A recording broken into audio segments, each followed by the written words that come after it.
Hello again, Steve here with a few comments about a lesson I learned on listening to my emotions, especially when there is a moral grip to them.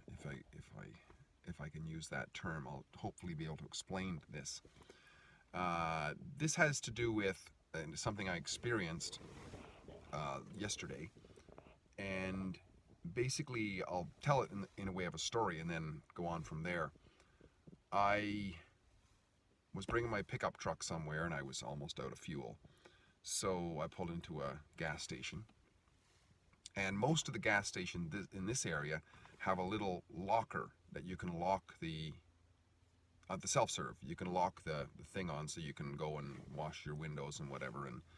And a lot of people here, when it's really cold, which it was, they'll sit in the vehicle and just when you hear the click, it means it's done, right? Because there's an automatic thing, no matter whether you're holding it or you've got the lock on or whatever, it will trip off because it's a safety device.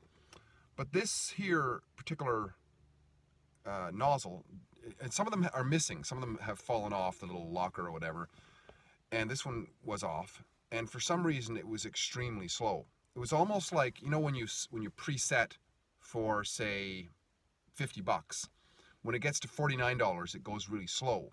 Well, this thing was going like that, and I was holding the thing for like 5 minutes, and I was getting cold. It was rainy, windy, and everything, and I couldn't lock it. So I said, screw this. I did what you're apparently not supposed to do, but people do it all the time. You stick the cap, right, the gas cap in the position where my hand would be, and then jumped in the cab. And I'm watching the thing going up, and I knew it was going to take a lot of fuel. Then all of a sudden, somebody comes running up to my window, bang, bang, bang, bang. What are you doing, man? And your gas is overflowing. So the thing didn't trip off, but it was extremely slow. It took probably a good 10 minutes to fill my truck. I almost got to the point of saying, no, I'm just going to go somewhere else. But I was already invested into that fill, right? So away I went. And yeah, probably, I don't know, 5 or 10 liters went on the ground. And that part I'm not worried about. Now, okay, so here's what the moral dilemma was. Well, the guy was an attendant anyways. He told me to, he clicked it back off. He took the thing out, and then he ran off. So my moral dilemma was, okay, what do I do here? I was kind of, so I've wasted, 10 bucks worth of fuel or whatever, 5 or 10 bucks worth of fuel. Should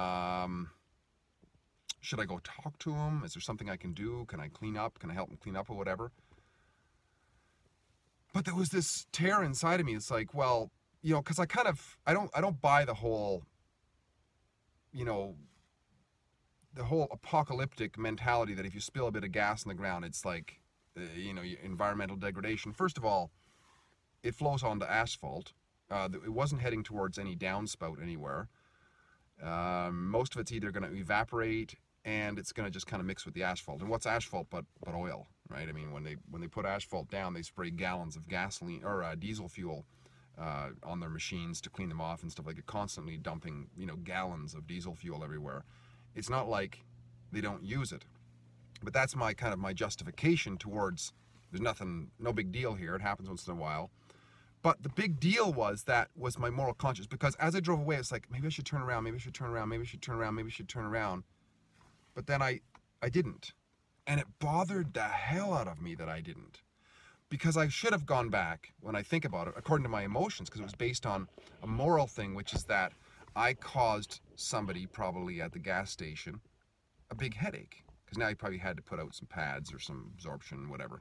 I should have gone back and told him, look, I'll put out that Zorbol or whatever, I'll go get some or whatever it was. I should have done that, and I didn't do that. And it really, really bothered me.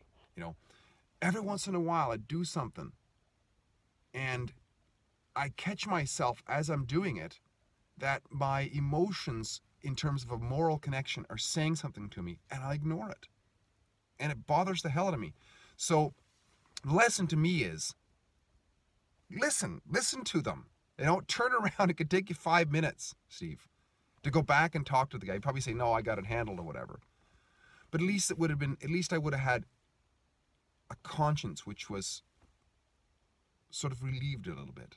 because I would have done a better thing than I did.